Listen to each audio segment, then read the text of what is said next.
This is Governor Bobber. I like Good Day Doctors. George Allen here. Good day, doctors.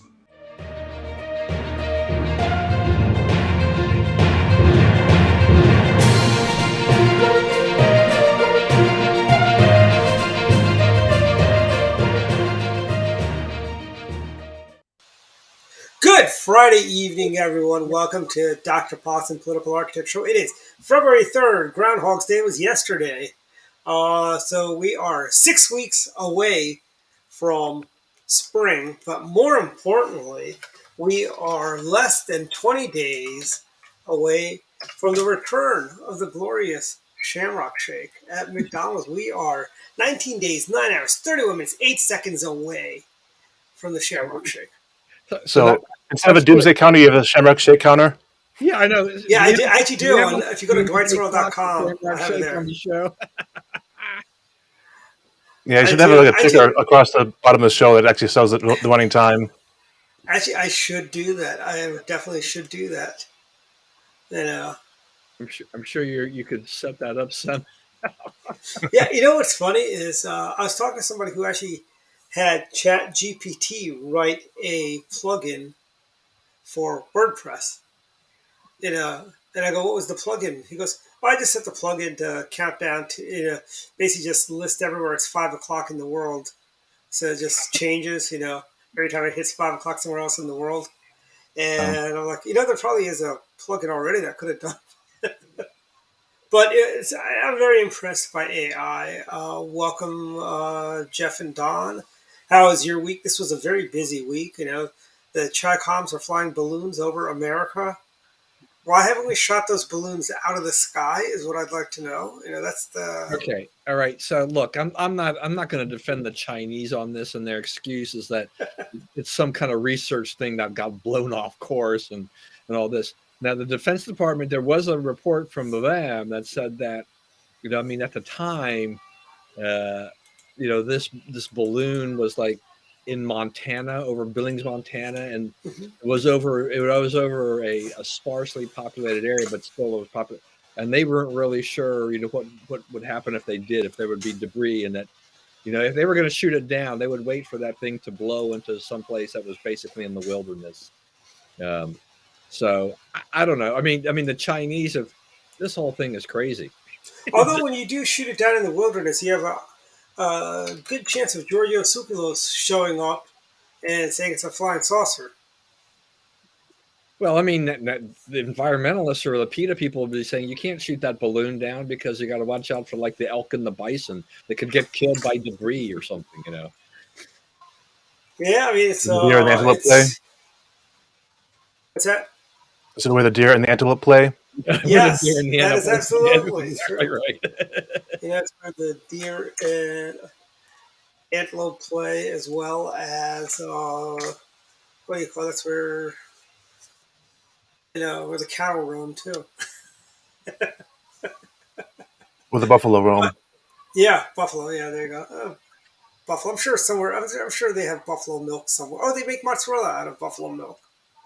Yes, they do have buffalo milk. Yeah, mozzarella. That's really good, by the way. Costco's has it on sale this week, by the way. And February is also Reagan month, as well as Black History Month. Great Republicans, African-American women like Condoleezza Rice, and Harriet Tubman was a Republican, I believe. I'm sure one of our viewers will tell us if she wasn't, but Ernest T. Allen, there's a lot of them, a lot of great Republicans. All right. So this, you bring up something that's kind of interesting. So this has been kind of on my mind in a weird kind of way. This is Black History Month. It's never going to go away, right? It's basically codified, and it's kind of like Martin Luther King's birthday and a lot of other stuff that gets on the calendar, and you're never going to get it off there. But what about the other months, or what about other things? So if you watch, like, for example, the NBA, every time we get to February, the players on the sidelines, on the bench, until they get into the game, they're usually wearing these Black History T-shirts of some kind or another, right? Or there's always this. Now, what would happen? There goes his camera, as he said. Oh yeah, he'll be back. It comes and he's back. Just a little flicky. So, you just mentioned this is, I mean, Ronald Reagan's birthday is coming up on, what is it, the 6th? Yeah, and the Republican Club will do a tribute by having different people write articles about President Reagan every day this month. Right, and we also have George Washington's birthday and Abraham Lincoln's birthday Yep. this month Mm-hmm. as well, right? So what would happen if some player, in the NBA decided to wear a T-shirt celebrating, Ronald Reagan's birthday or something like that? What would happen? I He'd mean, be canceled. He would be canceled. Is what yeah, I would mean, happen. I think there'd be just this high level of intolerance, right? Because how could you do that? Because these days, everybody and everything that doesn't fit into a certain rubric now is Mhm. racist and white supremacist at this point. I'll tell you, Don, I have here a jar of President Reagan's favorite Jelly Belly jelly beans from California. I have not been able to go Is through that the much thing of you can them. buy from Costco? Yeah, this is where I bought it. I bought it from Costco's. But it is smaller than the older size. They used to have square ones, and it was a little bit larger. But It's you know, inflation, Biden I know. inflation. Yeah, but what's funny is like the other day I took a picture and I put down. I said Reagan pills, and my nephew Dr. Matt makes a funny comment. He goes, "Uncle Dwight, you're seriously not calling those pills? I've already got a crazy great aunt Sylvia who thinks chocolate syrup is good for soothes her cough. She drinks Coke like for medicinal purposes. Like she takes a shot glass and takes a shot of Coke, and she calls jelly beans her vitamin pills."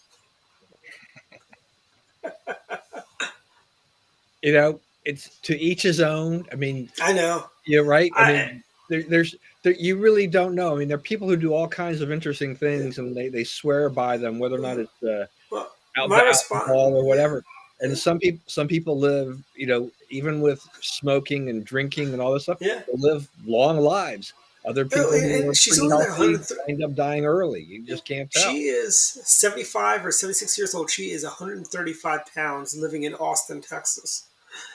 And he actually him and he went there and visited her a couple of weeks ago, and he was telling me, he goes, she still does that. I go, she's only 135 pounds. I guess it's okay. It's not like she's gaining weight, or anything like that. He goes, what's that good? I go, Matthew, you're just not as fun as you used to be before med school. Now it's like everything's bad for you. Look, 135. I mean, for a woman, Yeah, that's fine, right? yeah, yeah. Is she Depending upon the skinny height. as is she skinny as Oreo? She's Yeah. skinny Well, as Oreo. look, my mother, when my mother-in-law died, a couple weeks ago, I mean, she was probably in the 90-pound range or less. Mhm. It's somewhere in that range when my mother passed away. Yeah. My mother was never very heavy. My mother, and I don't think my mother-in-law either. I mean, my mother probably never topped 120. Mhm. My mother, my mother-in-law may have been 120 to 130 or something like that when she was younger. So that those were, and they weren't big, they weren't tall women by any stretch of imagination. But as you get older, tendency is with a lot of these people, they age as they slow down and they don't eat as much, they will Mhm. lose weight. I mean, it was all we could do with my mom. I think my mother-in-law to a certain extent too. Is that you start giving them things like Ensure or whatever to try to Yeah. give them some kind of nutrition because they weren't eating enough to actually get the nutrition they Mhm. needed. Yeah. It's I just but it's I'm like I always thought that was only people on television. That if you remember the show The Nanny, the mother would always refer to everything as like she was taking Slim Fast, and she go and Fran goes, I thought you didn't like Slim Fast. She goes, well, if you add a little bit of ice cream, a little bit of milk, and a couple of spoons of hot fudge, it's very tasty.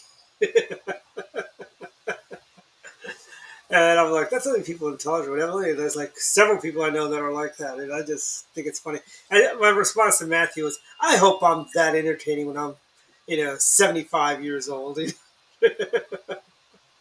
My general feeling of that is that if if you're going to have some kind of like drink and it's chocolate flavor, the chances are you'll probably be okay. Yeah. Most of those chocolate flavored things, no matter what it is, usually winds up tasting okay. Some Yeah. not so much, but uh, I think you have stand a better chance than with other flavors.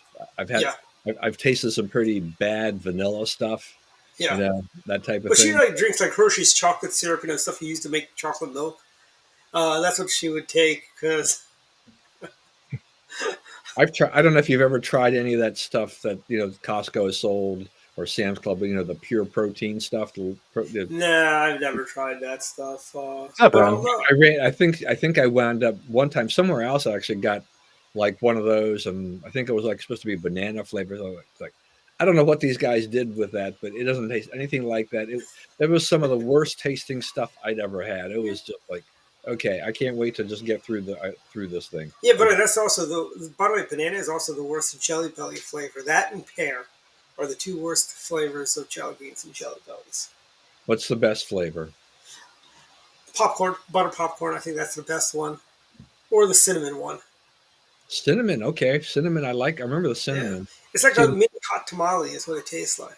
and growing up, I don't know what the flavor was, but all the red jelly beans, I would Yeah, eat them. I would always eat the red jelly beans. That was my favorite. were they cinnamon or were they cherry flavored? I don't know if they were cherry flavored. They were just but they weren't cinnamon back in those days. Yeah. It was just something that like just buy me red jelly beans. I was really happy. By the And way, they The I had red was dye no five flavored. they had to be kind of the jelly the belly red dye size. number two. Not Yeah. not those big jelly beans that tasted terrible. The big ones, what's that? Like marshmallow or something like that? They're like marshmallow I don't know. or I mean, look, I just remember growing up. I mean, when my mom would go to Woody's, you Mhm. know, Oh, they had a really nice candy section there. I mean, they had that candy counter, and every when you got around to Easter time, yeah. they had these jelly beans in a bag, and they weren't cheap, but they were the Hmm. small jelly beans, kind of like the Jelly Bellies, but Hmm. they were good. My mom would That was the buy. Brock's brand, wasn't it? Hmm? Was it Brock's brand? It wasn't even a Brock's. I don't even think it was I think Brock's. it I was think like it was probably a it was house some brand other for Woody's because it was some other if thing. you It wasn't the generic. It wasn't Okay. Brock's because you could only really buy them there. We could never find that particular flavor or whatever anywhere else but at the Woody's candy counter. That's the thing about the old days. You think about those department stores that some of us grew up with. I mean, you had the candy counter. Some of them had a cafe.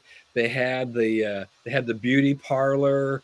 Mhm. All kinds of stuff in I mean, there. Sears used to have. If you remember Sears, they used to have a candy counter. They also had like a cafeteria type thing, also. There's a lot of that stuff back in the old days. I mean, that was the one-stop shop. You could pretty much get everything when you went to those department stores. Yeah. Also, The even the Willy CVS. Wonka, the Yeah. Candyman, where they had the store with Yeah. everything in there. Yeah. Well, CVS used to have. You could get like food at CVS too, and I still will say, call me crazy, McCrory's soft pretzels were the best soft pretzels I've ever had. I don't Hmm. think I've had any pretzels that are as good since then.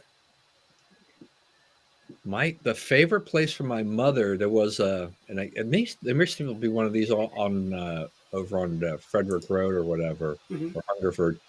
Fannie Depending on Mae. no, it was there was a little place in White Flint Mall that did that in like soft ice cream, and they had these Mm-hmm. pretzels, and my mom loved them.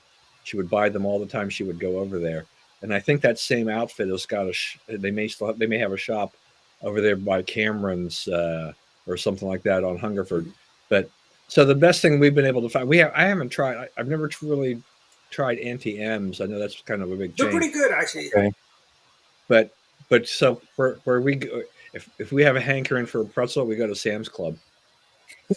Those are big Aunt Sarah's pretzels. awesome. Yeah, those Aunt are big. Sarah's awesome. They're pretty good when they have them. That Sam's Club has got the worst run cafe in America, though.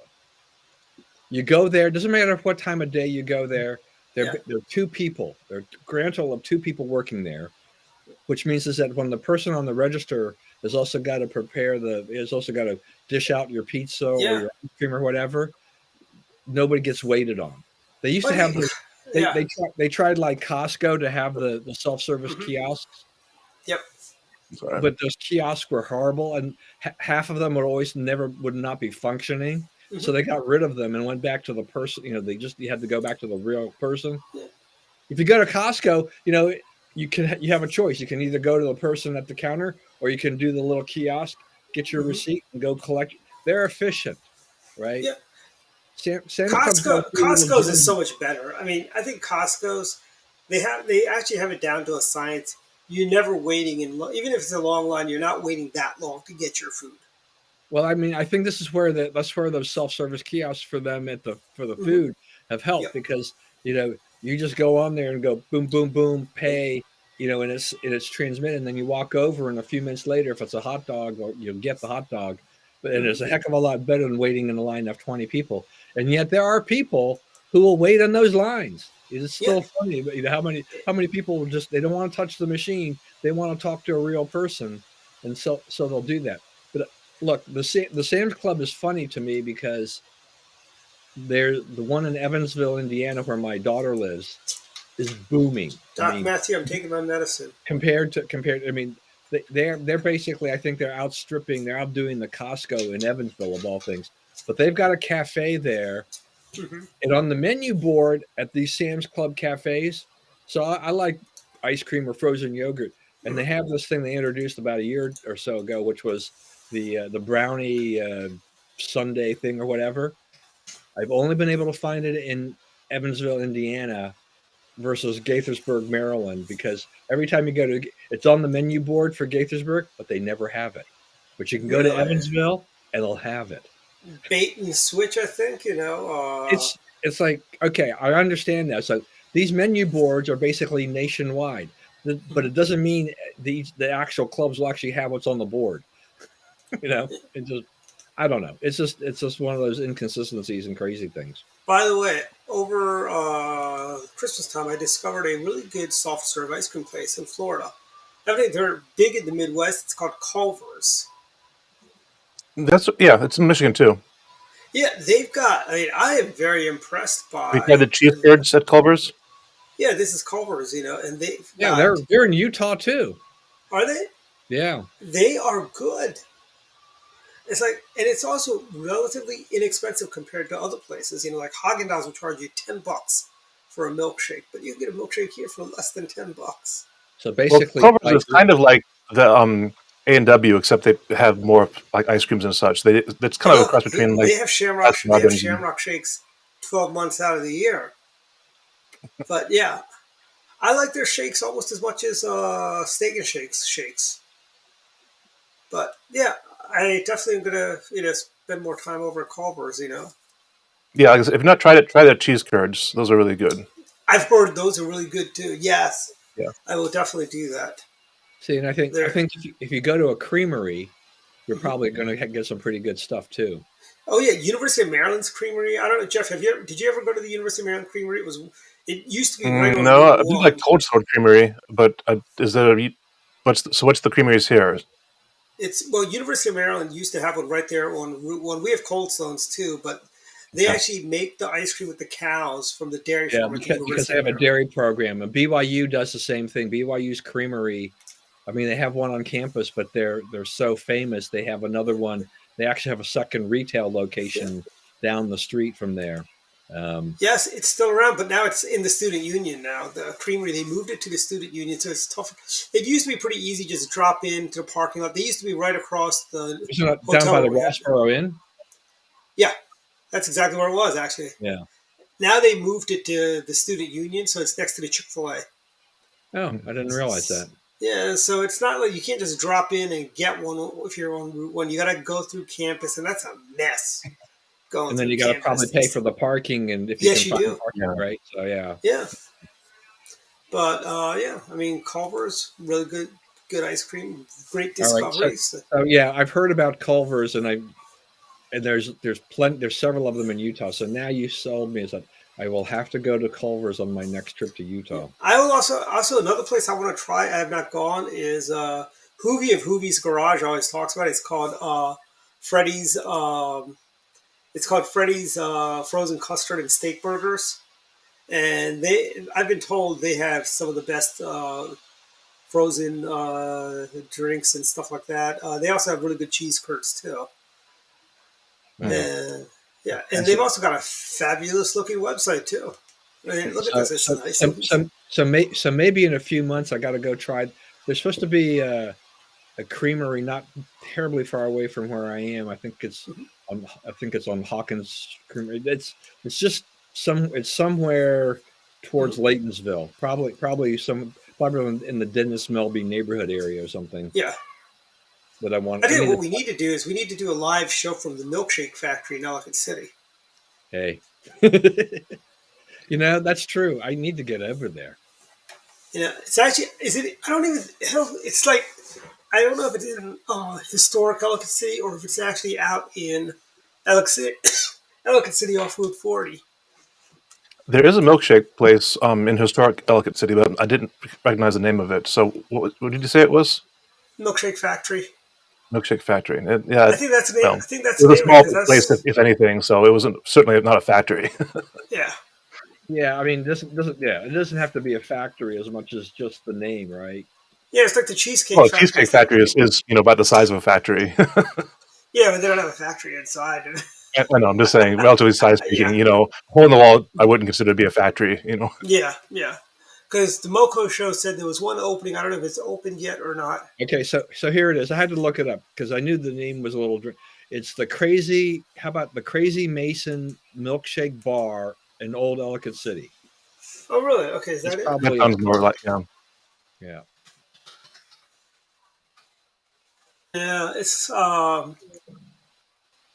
I haven't been to Old Town. I haven't been to that part of Ellicott City. Parking sucks there. I mean, I went there. Actually, you were with me, Jeff, when we went down there to take some pictures, and it was really bad. You just gotta, it's certain times of the day it gets packed up, but it's it's also, I mean, it's almost like if you don't have limited parking, then the foot traffic is going to be terrible too, because there really isn't a whole lot of space down there. So I can imagine that. Greenville, South Carolina, too. Well, I think and they have a lot of outdoor venues too in downtown Ellicott. So you almost always see like a band playing or something. So there's a lot of going on there. So. But that concludes our food segment of the show. Hey, nothing wrong with food. We'll get back to it. Nothing wrong with food. On Dwight's list: pizza, Shamrock shakes, Jelly Bellies, M&Ms, Oreo cookies. Yeah. And remember, Coke of various flavors. Yeah, the Werther's. Also, by the way, I did tell Dr. Matt, I go, when he said that, I go, what's so crazy about that? I mean, I treat Werther's like cough drops. They taste better, and they soothe my throat, and they're very tasty, I'm sure Dwight will live to 90 years old despite the diet, right?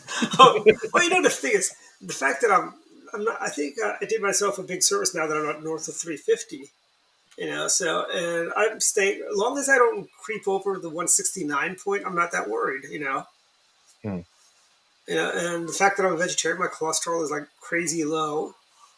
So, well, thank goodness she doesn't have a high cholesterol count. What's that? Yeah, I know.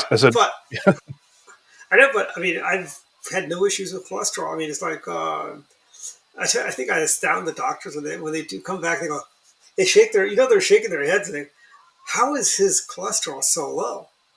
Yeah, because you're on the wheat and cheese diet. Yeah, the wheat and cheese. Yeah, and something. Another place that I've discovered. It's a local place. It's what do you call it? They've got. It's a chain. It's you know what I'm talking about. The pizza place I'm talking about. I don't like it. Okay. Frank Peeps. I don't like their pizza. It is horrible. I didn't think. I mean, then again, there was a point when I would have liked any place that served pizza, but I mean, Frank Peeps was lousy pizza. The pizza over at Rocky Gap is horrible. Although, but Rocky Gap gets points because they have valets and bellhops to take my luggage and park my car. Maryland Live's got good pizza, but they don't have bellhops and I valet. think we talked about this before, but wasn't it Shoney's that the pizza place that actually had the window where people would actually make the pizza in front of you? Oh, was Shakey's? it Shakey's, Shakey's? yeah. Shoney's was the breakfast place, Right. and they actually had Shoney's used to have like a cereal bar in their Oh yeah, breakfast. yeah. Shakey's. I was thinking, yeah, because Shoney's is a chain. This Shakey's was Yeah, like a one-off. no, it's a Yeah, chain the too. big oven pizza. Yeah, actually, you're probably thinking of the trolley car over Yeah, on. that's yeah, that's it. Yeah, tri-car Yeah, pizza. the trolley Yeah, car. It's over. yeah. It's now it's what do you call it? A low TV. That's what's there now. It's like an Asian grocery store. It was in that shopping center. Do you remember the trolley car, Don? I do remember the trolley car. Yeah, I that's it. see. Because I was just a kid when I had Yeah, pizza there, but so I yeah. couldn't remember the name of it. But yeah, It that's was good definitely it. pizza too. But you It could, was you could really. walk. I mean, when I was a kid, when you walked into a Shakey's, they had, you could watch them just Yeah, toss, So I think that was a thing that was kind of a little bit of a fad for a while. 'Cause yeah, that way you could see how the pizza was being made and everything like that. yeah. But But a milkshake factory is a real place, but there's one in Baltimore, Pittsburgh. There's one in Pittsburgh and Baltimore. we could go on a milkshake tour around the country, Dwight. We could do that. That So is you know not what you should do? So you've heard that the Barnes and Noble in the Inner Harbor is no more. That big power plant. Yeah, We should yeah, just renovate that, and make it into like one floor is like milkshake, second floor is like pizza, third floor is yeah. I don't know, The desserts. That's where you get the desserts. Third floor is for desserts. Yeah. desserts. Yeah, but You see what yeah, I mean, Susan? yeah. I was right with player piano. I remember that. I think I remember that now. What is it? What was player piano? Was that like a Jordan Kids or? No, she was just saying that there was in the restaurant there. I mean, in the pizza parlor, there would be a player Uh, piano just playing. There's a oh, little bit. okay. I think Farrell's ice cream parlor, didn't they used to have a player Farrell's had piano? that. Yeah. Do you remember I think Farrell's, so. Jeff? I think so. I mean, I'm really bad with names, but there are a lot of places that are no more. There was one that Yeah. a restaurant that served like what they called the gastrointestinal delight, which was a huge sub that had like everything on it, and that's no more too. I think that might have been Farrell's that because it had the huge sundae too. I think for your birthday, Yeah. you had like this Yeah. huge Yeah. plate. So I This think monstrous thing that had fed several people at yeah, Farrell's. It was Yeah. yeah. ridiculous. So I think they had both of It was those. like a volcano, I think, or something like that. There was Yeah, one in Wheaton Plaza, and there was one in Bethesda. There was also hot shops. I remember those. Those were a lot of fun to go to the hot shops. They were owned by the Marriotts, and it was. I thought it was really good. I had Uh, lots of strawberry shortcake and lots of orange freezes in those days. those were yeah. good. I've yet to find an orange freeze that is good as they had at the hot shops. I wonder if that recipe is somewhere online. The hot shops orange freeze recipe. Uh, but Maybe. yeah, it's like we've had some. People don't understand. We've actually got a lot of unique dining venues in the area. Like, I don't know if you guys remember Duke Zebert's. Oh Do you yeah, remember? They were like right down there. I remember I took a gal over there when I was going to GW. I could not believe, we went there for lunch. I could not believe how expensive that was. I You have no know, idea. There's I have still no a idea diner, but it's really where it's changed as from. far as. Go ahead. Silver Diner. Yeah, I'm saying it's still around, but it's not. It's not the same silver diner. Like the experience is not the same as it was back. Back in the day. yeah. But Tasty's is. Tasty Diner. I think they just started taking credit cards like when they moved to their new location And in like Silver the Spring. roller. Yeah, that's it. Yeah, do you remember when they moved it? They actually physically moved it when Discovery Channel came. And I think, it's like yeah, but a lot of Democrats hang out there, so I don't know if I want to say nice things about Tasty Diner. Like Doug Duncan used to do his fundraisers there. Ike Leggett did fundraisers there, and I'm sure Mark Elric does his fundraisers. They're all a bunch of Democrats. They always have Democrat signs in there. Yeah, I mean, you talk about something like a tasty diner. I mean, that is kind of what a diner is and should be. I mean, Silver Diner is is a diner in name only, right? I Yeah. mean, Yeah. Yeah. I mean, any place that's a diner that also serves like really good tomato mozzarella sandwiches is not really a true diner. You know, but there also is a place in Greenbelt called the Fireside, It is now a what's that drive-through Checkers? Yeah, that's what it is now. But it used to they Mm. used to serve Lito's Pizza, and what was really cool is they gave you as how, and this is kind of like how I judge good restaurants when they come out and give you like they would bring like three different cheeses and crackers as a free appetizer when you walked in there. It's kind of like how Cheesecake Factory brings you free bread. CPK used to bring free bread. Now they don't do that anymore. So Inflation. I know it's like no, actually it's before inflation. They just stopped. I think they did it because they were going anti gluten and stuff like that. Or, I don't know, something like that. But That's actually, I mean, I could see that. I mean, you're used to going to a lot of these places, and maybe some of that stuff goes by the wayside unless you request it because of all the gluten-free diets and everything like that. Why risk somebody saying, "Oh, I can't have that," or whatever? I'll I don't sue know. That's you. like going to Olive Garden and not getting, breadsticks. I mean, I think people just expect it. If Yeah. you go to a yeah, they're place that not that. serves Yeah, pizza, you'd expect to have, real pizza, not the alternate dough pizzas. yeah. Hey, what did you think of their breadsticks? I used to like them. I don't like them anymore. I've not had them in a while. Has something changed recently with them? I don't know. I mean, They always a just little bit seem salty for me, but well. That not only that, they don't seem as they used to be fresh. Now they seem a little like they've been sitting out for a while for the bring them out to you. They're not as fresh and piping hot as they used to be. It could just be the Olive Garden I was at. It was the one in Laurel we went to, and we used to go there for lunch from Goddard all the time when we mm. actually had to go to Goddard and stuff like that. Yeah, you Actually, we probably go have to ask there. Chris about the best Olive Garden. The best Olive Garden in the area, Chris would know. Right. Chris bought their pasta pass a couple years ago. All you can eat pasta bar. Yeah, that's healthy. It could be worse. It could be worse. It could be like a free cheese bar or something that you go and get all the free cheese you.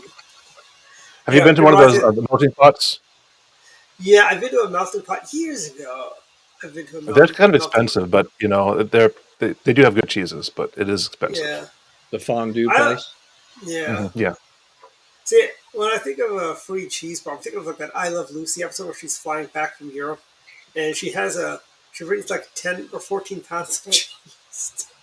Her Actually, runs to out to like bring a it up, baby. speaking of I Love Lucy, you heard about Cindy Williams, right? Yeah, City Williams passed away. Yeah, on Tuesday. Only Yeah, I heard that. 75. Yeah, it's so young. That's relatively young. But here's a question for you guys. I mean, we're all relatively young, relatively speaking. I mean, Jeff, Relative to you're not even whom? in relative to like I'm still 49. Yeah, I'm not quite over the 50. I know you. I don't. I'm not over 50 yet. Not till July.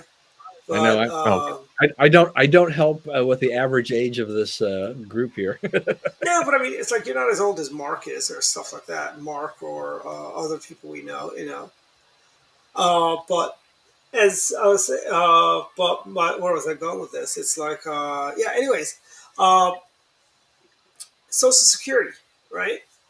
What do you mhm. think if we raise the minimum retirement age from right now? It's what 65 and a half. You can retire, but we 62 raise and a it half up to is minimum, I 62 think. or 65. I thought it Yeah, was you 65. have to be, I think, at least 62, but you'll take quite a You haircut got partial credit. retiring early. Yeah. And the retirement age for me, full retirement age for me, is 66 and 10 months. Hmm. Yeah, it's pretty So much 67. I think they've changed it. What do you think if we raise the retirement age to 70? Because people are living longer. I mean, look, Cindy Williams. She was working until she was 75. I mean, she was still working. Uh, People are living longer generally, but are they working longer is the question. And what kind of I work think so. do I you know think a they lot can of people do? that are. I know, like my dad. He worked all the way into his 70s. I mean, Don's dad worked, I think, all the way until the last days, right? more or less, yeah. But I mean, I think there's a difference between pre-pandemic and post-pandemic. Bernie That Yo worked to the last days. Yeah, people aren't there. A lot of people are not going to be as willing to work as long anymore. All that quiet quitting and stuff like that. There are people, that feel that they if they can live in a relative find a low cost area and do other things, if they've managed to have enough savings or they Yeah. just know how to live frugally, you can do that. I mean, yeah, Susan. I mean, a lot of people still work into their 80s and 90s, but there are a lot of the younger generation that's kind of like, I want to enjoy my life. I don't want to be Yeah. at the grind anymore. So you're seeing them, retire earlier and earlier. Oh yeah, they're Using retiring. They're retiring right now. I mean, a lot of these Yeah, young kids, they right. don't Well, want to so go the into thing the. about government jobs, you get a pension after a certain amount of years, and so they Yeah. kind of encourage you to retire. So there's the first one.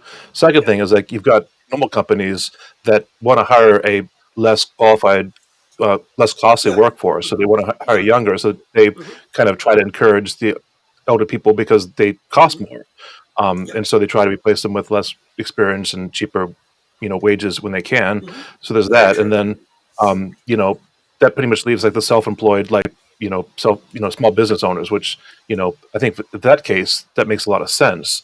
Hmm. I think by and large it's just we're seeing as things increase in prices, companies want to stay competitive, so they have to like raise the minimum wage a little bit to attract the people to work. But again, that raises the cost of everything. So if Yeah. they can take off the top the people that are costing the most, then you know why wouldn't they? Yeah, yeah. I mean, look, and the way things have been going the last couple of years. I mean, in terms of all that, fight about the minimum wage, it's Yeah. kind of been it's kind of been settled because the market forces, just like they should have, are driving this. The wages are $12, $13, $15, $18, depending upon the company. In the service industry, they're well above what the minimum wage, federal minimum wage was set to be. States have set their own on top of that. They say you have to have this, but in most cases, a lot of companies have blown past those numbers because they need to pay more to attract people to staff their stores and whatnot. Matter of Hmm. fact, I just saw this thing that I'm on an email list for a thing called the Store Reporter, and what they do is that they send out an email about once every week or 10 days, reporting on store openings, store closings, restaurants, Hmm. whatever, in Montgomery County, and particularly at Westfield Mall. And they just had, in the email I got yesterday or today or whatever it was, there was some store there that's closing up, and not that it'll be missed. I think it was a high price shoe store or something like that. But apparently there was only one person left to staff the store. They had talked to this person, said like, this is like, I can't work 7 days a week. So they All right. basically closed. Part of the reason is that they couldn't attract people. Hmm. I think they made some business decisions and said, this is just not worth continuing this operation at this mall anymore. It is hard. It's hard for a lot of these operations to find people, even by paying And 15, 16, yeah, $17. and you can go online for. You can just order everything online where you don't. You're the sales clerk. You're the one that checks yourself out and gets delivered to your house.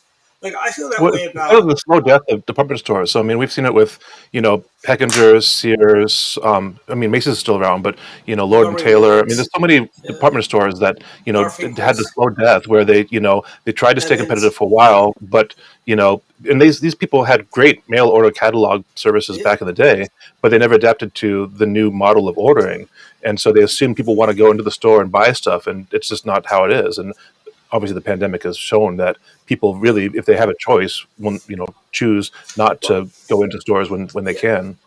I like Clothing is ordering on. harder because Yeah, you have to wear it, obviously. But Amazon, for example, has a great program where you hmm, buy something, you can try it for free, and you can ship it back if it doesn't fit. So I mean, you got to compete with that, just as a baseline. And how can you do that in a modern economy? I mean, I like shopping online. I tell you why, because it's so much easier. I don't have to go and fight for parking, and it's like I tell you, if Costco's would do a better job at delivering stuff, I'd never go into a Costco's either.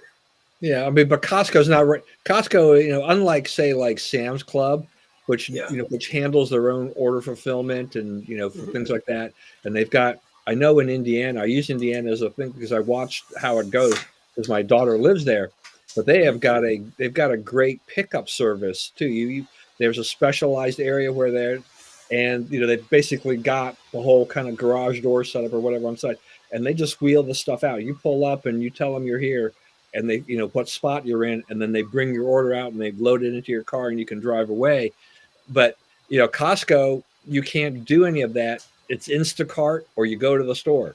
But Costco, Well, I was going to say, with Sam's Club, it kind of shares the Walmart logistics infrastructure. So you have both the shipping for products coming in, the shipping for home delivery, and the logistical, services to actually handle, car side or curbside, delivery. With Costco and others, other big box warehouses, the bulk stores like Gordon Food Service and other things, these are really designed for like businesses and things. They're not really designed for consumers. I mean, yeah, consumers go get them, but they're really marketed for But like I do small like Gordon's businesses. Food Services. The Gordon's Food Service. There's one in Florida, and I first time I know you'd mentioned it before, but it's actually a nice store. You can buy all sorts of. You can buy like dry refried beans, which I thought was kind of interesting. I'm not going to go through the trouble of making those, but it's kind of interesting. You buy them dry too.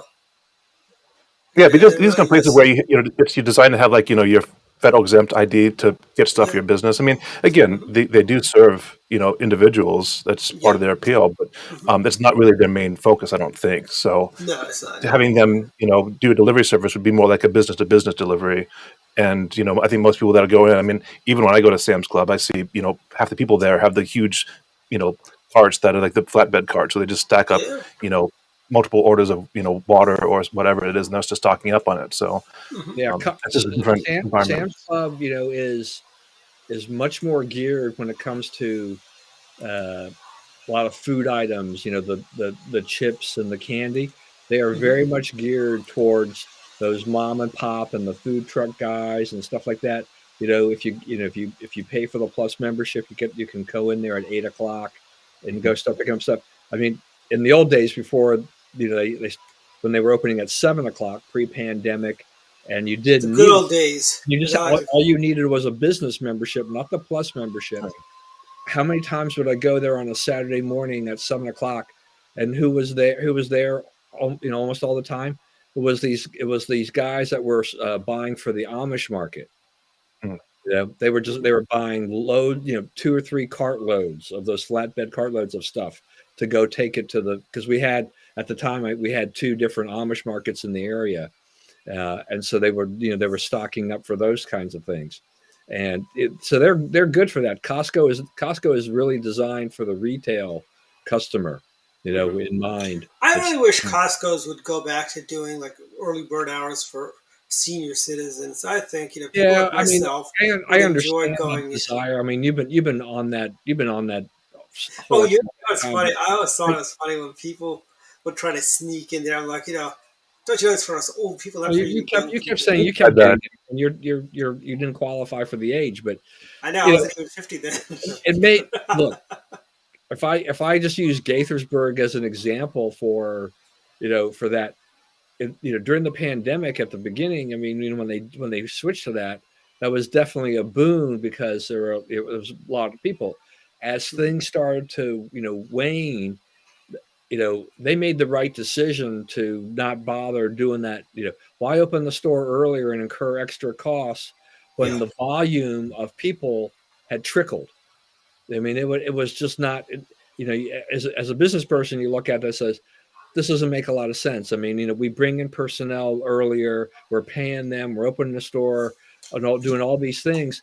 Plus it cut down on their chance to do some other stocking. Otherwise, they're also having to try to make sure they get the store stocked mostly and keep things out of the aisles before the customers flood into the store.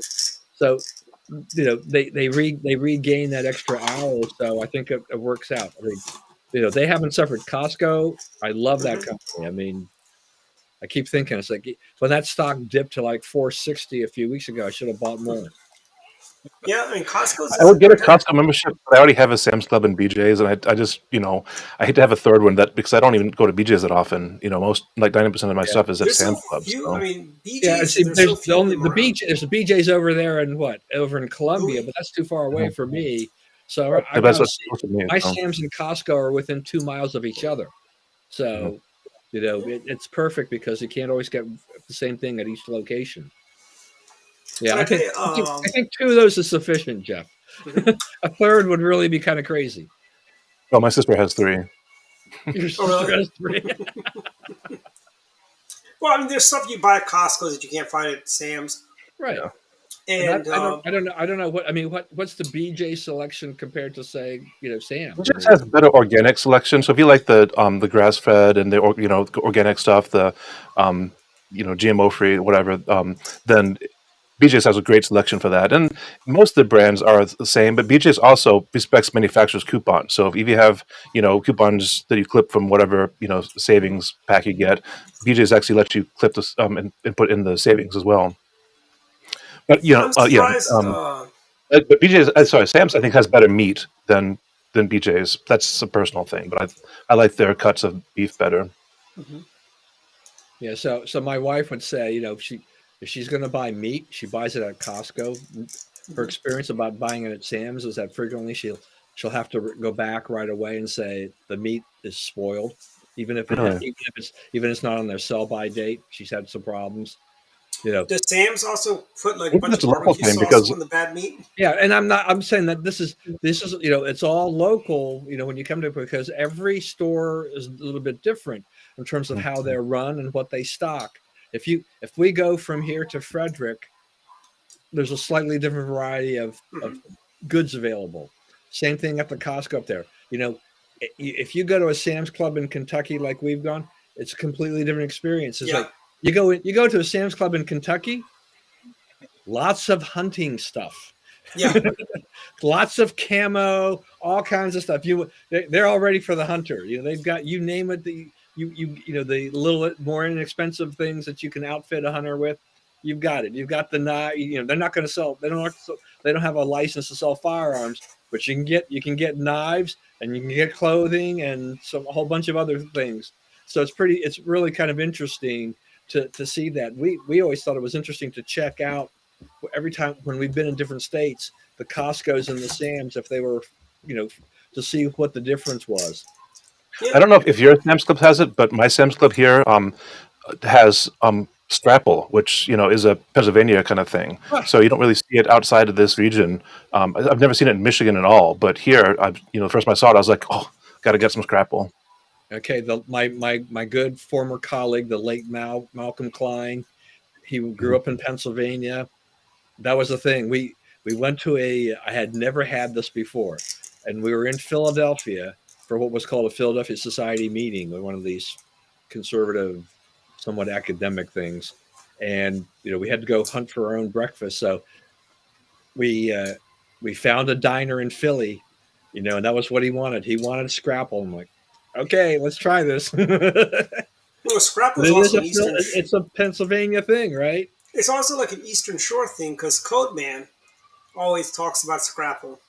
Yeah, actually, maybe Delaware. I think that the Hormel company is based in Delaware, but it's still a kind of a Pennsylvania-ish. I think part of the Deutsch, German heritage. I think is kind of what brought it over.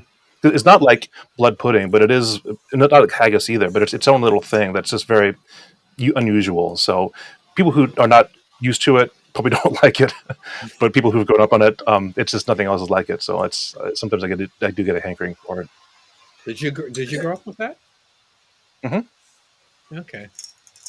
Yeah, just breaded Scrapple. You just put like a little bit of flour and salt and pepper and just fry it on the pan. I mean, it's not really. It's like the simplest thing to make. It's kind of like sausage, just with flour. But it's good. I mean, if you like it.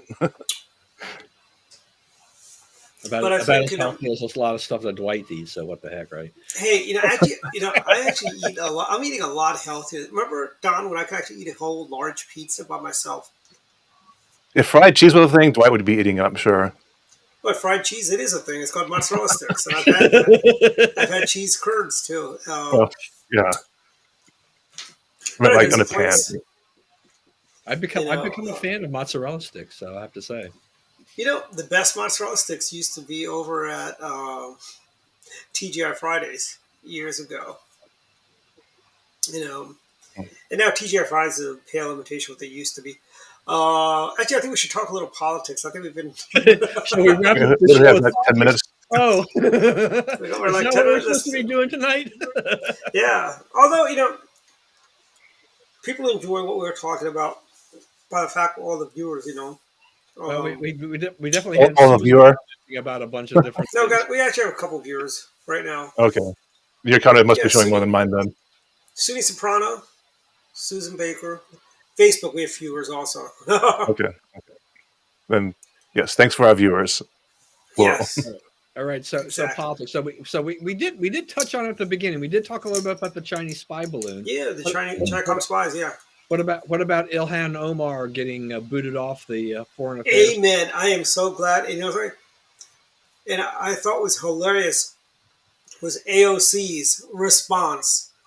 Like she was like a child throwing a temper tantrum there. Yeah, You guys did the exact same thing with committees. You kicked Republicans off.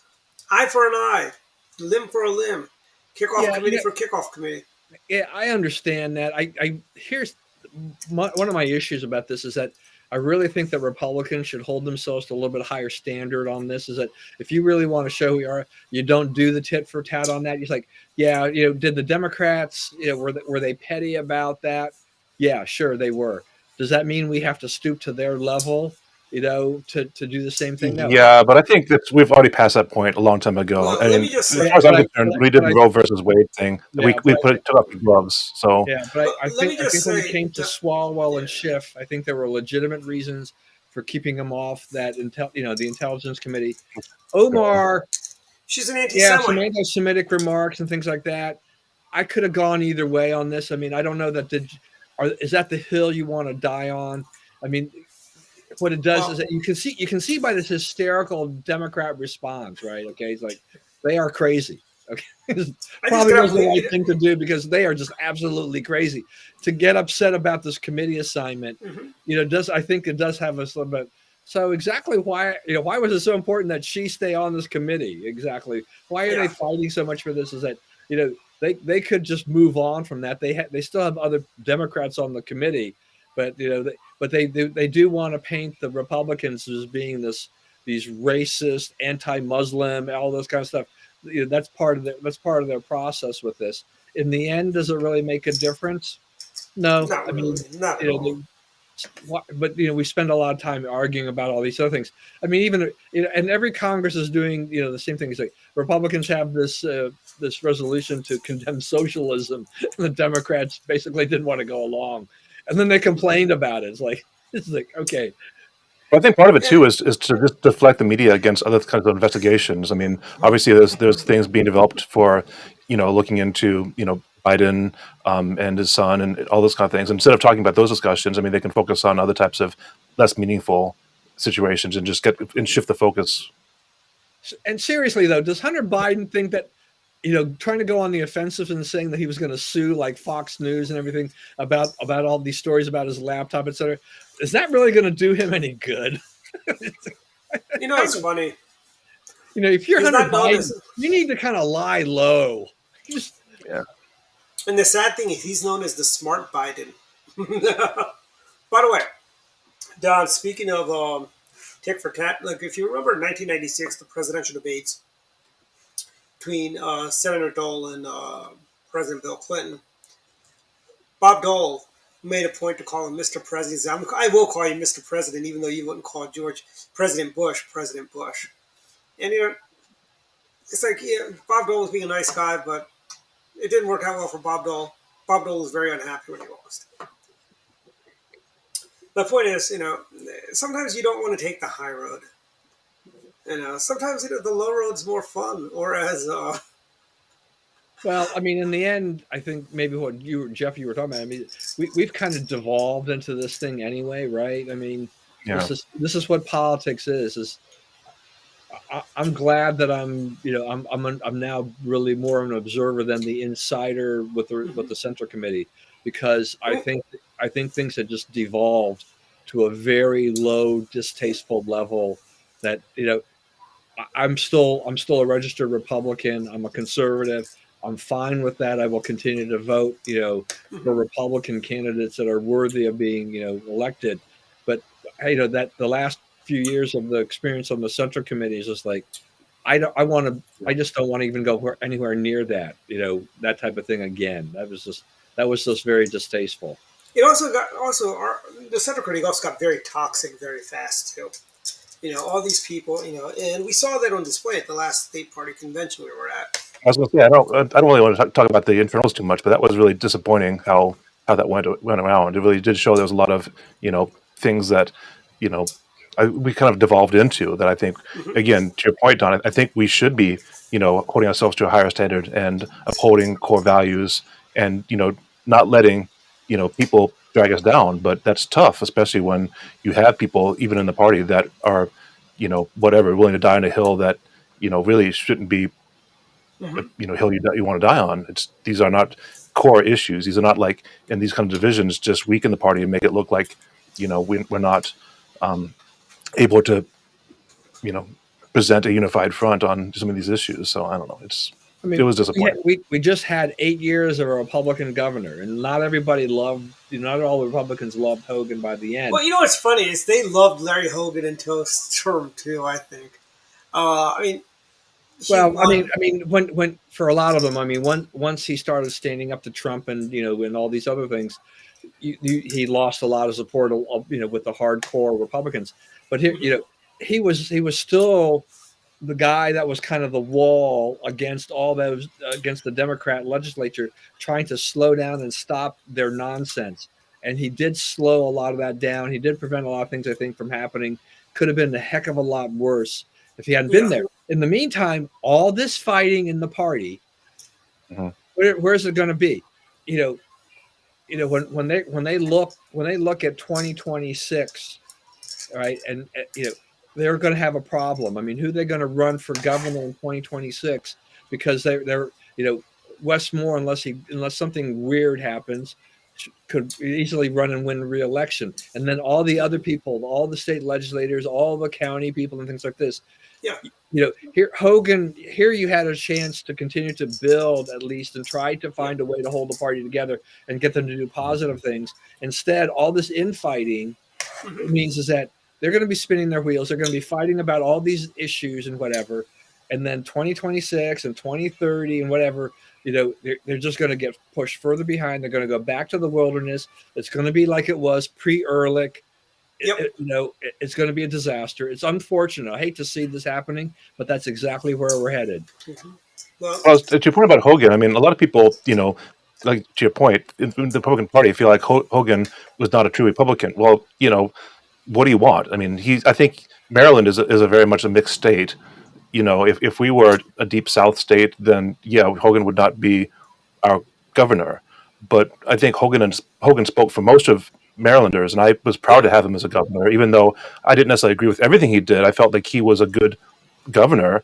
Again, there are things I disagreed with him upon, and I think that he had other issues, a little bit of hubris that I think could have been toned down a little bit. But that being said, I thought he was a good governor. Again, from a Republican standpoint, he's not, doesn't espouse all the Republican ideals, but I would have had him than, some other options. Well, here's the thing. Right, and I think, AK, I think Dwight, correct me. I think when Ehrlich, even when he lost, I think his approval ratings were around 60% or thereabouts, give or take, right? Hogan left office, I think, with an approval rating of well over 70%.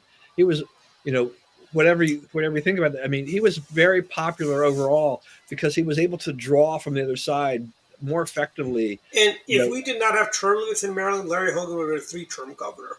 Hogan can continue to run and do that. The idea that Hogan, thinks that he can run in 2024 as a presidential candidate, that's a whole nother thing that's just not going to happen. He can throw his hat into the ring, but who's going to support that guy? Okay, I want to see Larry Hogan run for Senate because he's a liberal in Maryland. Yeah, and here's 8 years of Larry Hogan. Okay, was he perfect? No, but let me tell you, we didn't have one single tax increase. No fees went up. We didn't have any tolls go up anywhere. Tolls actually came down. He got rid of the easy pass fees. What more do you want in a state that's controlled by the pretty much all the levers of power? 2 out of 3 levers of power were controlled by the Democrats. Yeah, what were we going to do? Yeah, we wind up with the surplus for which Governor Moore is now spending, right? Mm-hmm. And if he doesn't, and if Wes Moore does not watch out, because it's all I've seen from the governor's press releases is we're releasing money for this abortion thing, we're releasing money for this project, all of this stuff, right? But he took $2 million out of Boost, which is a scholarship fund. Yeah, I mean, for private schools, charter Westmore schools. needs to look at California and Gavin Newsom. You know, the Democrats got like, oh gosh, you know, we have this tremendous surplus. They boosted spending out the wazoo. They gave people some money back, and now they're facing what, a $25 billion deficit, and they're like, you know, it's like they have. This is probably what happens here is that what are they going to have to do? Are the Democrats in California going to cut spending? It's going to be really hard for them because they don't know how to do that, but they do know how to raise taxes. New York, the businesses in New York are going to, you know, they're facing increased taxes and regulation. I'm just waiting for that other shoe to drop with Westmore saying like, you know, they're going to get to a point here where they're like, oh well, we've now used up all our surplus, Yep. and so now we're going to have to tax you. You know, I mean, Mark Elrick's already got we should like be getting. They should be out there. They should be out there reducing our property tax rate because our property taxes will probably inevitably shoot up as the assessments of going up. We need some tax relief right there, and I'll be shocked if we get it from Westmore, but we would have had it under Hogan. And I tell you what's Yeah, going to Democrats like to happen. tax properties more than they like to give, you know, rebates or incentives for properties. We Yeah. can see it in Baltimore. That was my big thing. Is like, you know, you look at Baltimore City, you know, property taxes there are, you know, like 4% or something. It's like twice as much as they are outside of Baltimore. And so you have these houses that seem, you know, more reasonable as far as prices go, but when you realize is once you get into it, you're paying, you know, 9,000-10,000 a year in property taxes for, And you know, what you'd normally be paying 4,000 a year. And really, what's going to happen, Don, I hate to say it, but put it this way, is anyone who can afford to move out of Maryland to a place like North Carolina, South Carolina, Florida, Georgia, Texas, Arizona, you know, they're going to do that. What's going to happen is people who can't afford to move, there are people in Maryland who would not be able to afford to move to, say, West Virginia Well, because it's they not even just just can't. affording. It's just that Maryland is really tied to the government. I mean, there's so many besides the NSA and I don't know how it is nowadays, but Lockheed Martin was a huge contractor before, and you got all these, They you know, the still are. 270 They corridor still. is like that was they call it the technology corridor because you've got so many Yeah, government contractors that are working there. yeah. You know, we are as Marylanders. I mean, that is our main economy. Just like how Michigan is auto, it's like Maryland is like government contracts. Mm-hmm, It's like either you work for the government or for the government as a contractor. mm-hmm. So it's other states unfortunately just that's not there. And um, with the things changing again, the federal government really doesn't allow kind of the work remotely. If they did, then yeah, people would be obviously moving out of Maryland to Mm-hmm. North Carolina because the cost of living there is a lot cheaper. But because the federal government doesn't have a Although now with national work at home kind of program. and with Well, a Sean, go lot ahead. of remote and state governments usually opportunities, require you have to live in the state to work Yeah, in the right. state, right? So, I mean, that's but with all that's the the thing I always new, say for my son when he was working for the state of Arizona is that he would have Yeah. loved to have been somewhere else, but you mhm. know, it was a government job, so he had to be a resident of Arizona. But the flip side is there's a lot more companies there like that are offering, and there's still. I know the government they just passed the Get Back to Work thing this past week, but there are so many companies that the government people are pushing back, saying no, we don't want to go back. We. I mean, I've heard some people that they said, okay, you guys have to come in once per pay period. That's twice a month, and they're like, nope, we're not going to do that. And I'm like, it's twice a month. Well, some Twice a agencies like month. NASA. I mean, you're familiar with like Yeah, NASA's workforce. I yeah, mean, yeah, a lot of yeah. them are remote, but then this like Yeah, NIH. That's people are mostly there, and other yeah, NIH government people are jobs. You there. have to. Yeah, FDA, it's 50-50. But there's still a lot of people. A lot of people have been spoiled by working remote, frankly. sure. And I think that's something that's here. And something I'll say. For as contractors go, they've been more efficient. I think. What do you call? They've been more efficient working from home because one, I'm probably some of these people I'm getting extra hours out of that they're probably not listing on their times as they've been working, longer Part of than it is the type of work they do. I mean, NASA's a very tech-heavy company, and so working yeah. from home is not a problem. Mm-hmm. NIH is really not. I mean, of course, you got scientists there and stuff, but it's really a lot more, um, governmental not legislation, but um, I don't want to say red tape, but there's a lot more like Yeah. governmental type job Mm-hmm. functions there. Not as much like tech-heavy Mm-hmm. research, and even if there was, I mean, you got to do research at a lab, so it's not really like you can take that home with you. Yeah, absolutely. I think You know, I think what we're going to come to is a little medium where government people have to maybe come. They'll have to come into work 2 days a week or 3 days a week. Which honestly, if they were only to come in 3 days a week and they only came in Tuesday, Wednesday, Thursday, and didn't work on Mondays and Fridays, it would make the roads so much easier to commute Do you around. remember the Beltway during the pandemic? I mean, it was drivable. Yeah. It's still pretty bad right now, though. I mean, if you think about it, it's gotten pretty We're, bad we're, even on It's weekends. not quite as bad as it was, but Yeah. it's not as good as it was either. Yeah, that's true. That is true. Yeah. When there was nobody on the roads, it was easy to get around. I know. Well, we're past 8 o'clock, Dwight. Yeah. So, final thoughts, everyone. Let's start with you, Jeff. Final thoughts. Yeah, I don't know. All I talked this in the first part of this kind of got me thinking about all the restaurants and stuff, and kind of Yeah. more the fact that so many restaurants have gone under. Um, I don't know if you guys. Well, Dwight, I know you don't eat it, but Mhm. um, Don, I don't know if you eat seafood or not, but Phillips in Inner Harbor. I mean, there are no more. Um, the Barnes and Noble there's no more. There's so many places that had like either unique food or just um, places that have been around for a while that aren't chains that are just like smaller places that just couldn't make it through the pandemic. And it just reminds me that I don't know how people really feel about the pandemic having kind of, and of course, we're still suffering for some of the effects from it, but I don't really think it's a success story that we got through this. I mean, really, it's just more of a sense of like, how we failed small businesses and how we failed Well, to keep, yeah, these things afloat. like we were at Union Jacks just last Thursday, no, Tuesday, and you noticed it was pretty empty, and they Yeah, only had like yeah. one server. The bartender was actually serving the food, and a place And like that, stuff there Chili's. was expensive. I mean, the drinks there, I mean, they were just like they Oh, were way overpriced. yeah. So, I mean, considering, I mean, I guess that's part of the thing is like if you have less people there, Hmm. you have to make up some of the cost by the Yeah, cost of the items, which then yeah, it's kind of a vicious cycle. It yeah. It's becomes more that expensive. spiral. You don't Yeah. want to go there because it costs more, and then Hmm. you attract less people. So I don't know, it's a terrible thing. I kind of wish people would want to go back out more, but it's part of the whole new phenomenon that the restaurants Hmm. have to charge more because as we talked about, the wait staff costs more and people don't want to work, and you have less people there, and it becomes Hmm. more difficult to attract patrons because people still like the experience of being at home when they can, and going out is more of like a treat for them. Hmm. So you're ending up with people that are kind of splurging to go out to restaurants as opposed to saying, well, hey, let's, as a general rule, let's just go out. And I think that's part of because, when the pandemic was around, you really didn't have a choice. I mean, you could Hmm. take out food. And so services like DoorDash and Uber Eats kind of sprung up and became more popular.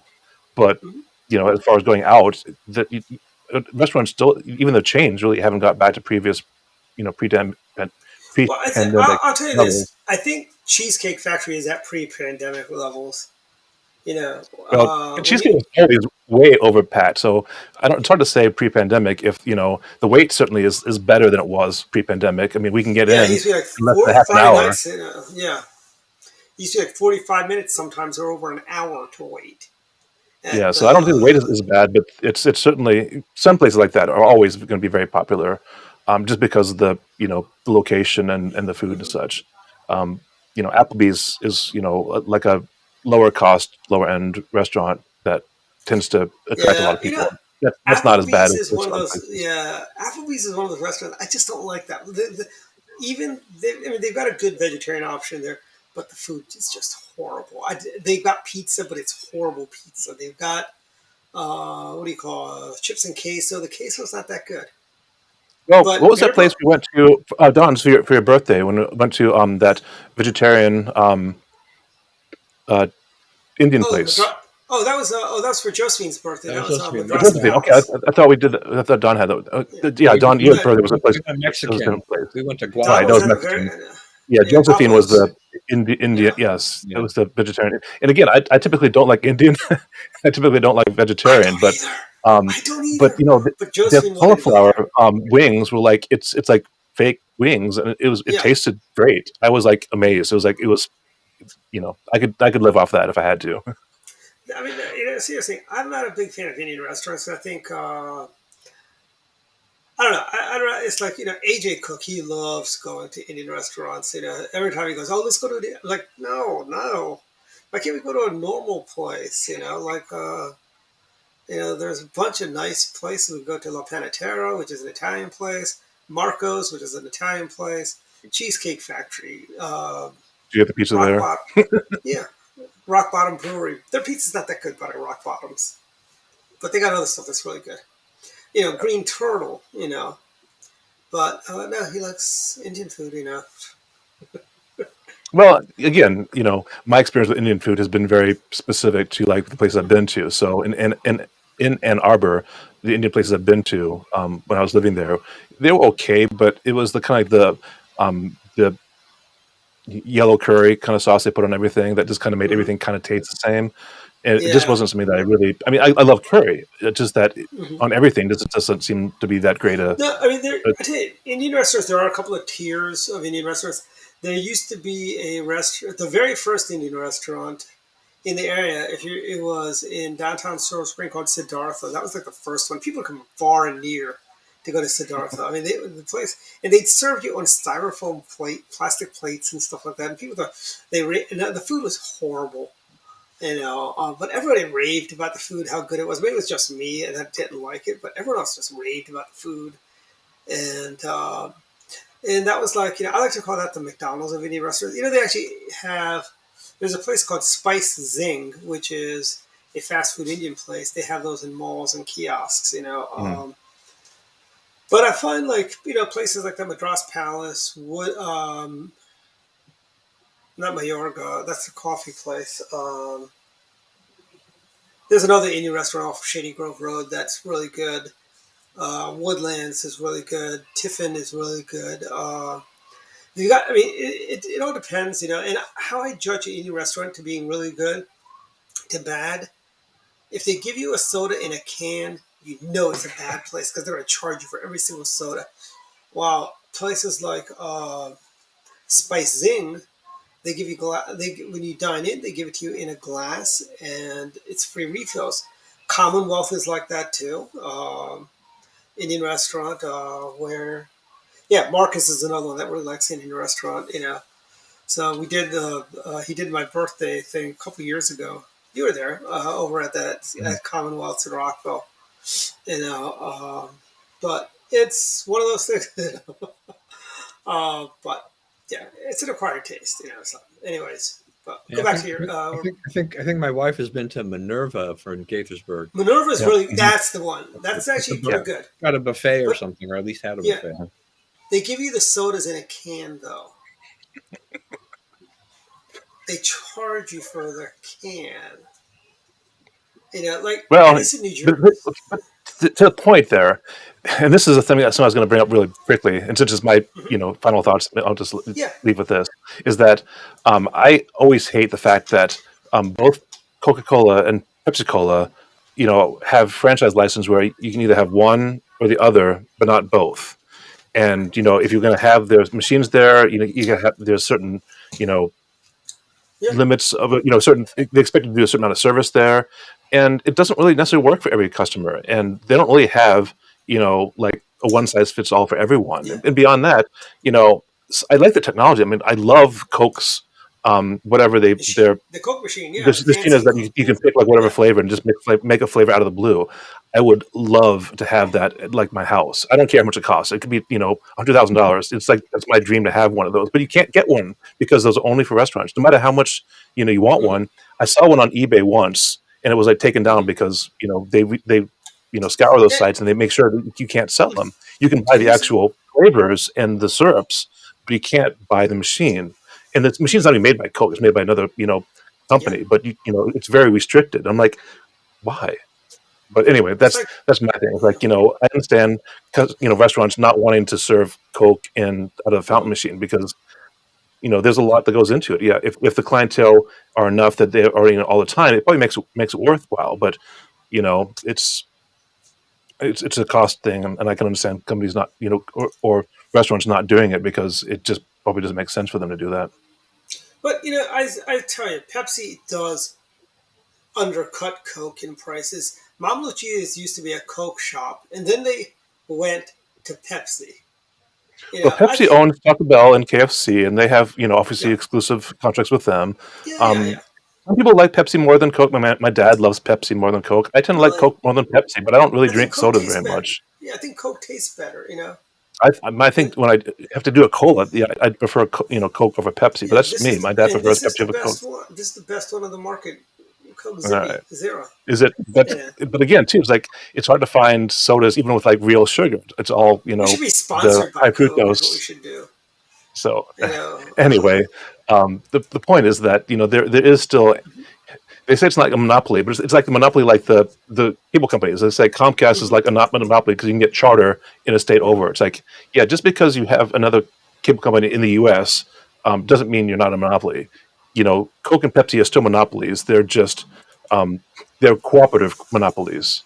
Mhm. Oh, kosher Coke. Yeah, if that's you can get that. But again, it's you have to look hard. I mean, that's not something you normally find. I mean, my dad says like caffeine-free Mountain Dew is one of his favorite drinks, but you can only get that in Michigan apparently. So They have there caffeine-free are Mountain variants. Dew.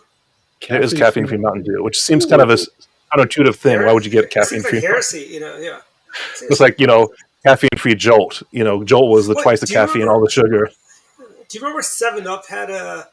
It was the upside down 7-Up. It was green in color. Yeah. It was one of their. It didn't catch on, but it was supposed to be their caffeinated competitor Mountain Dew.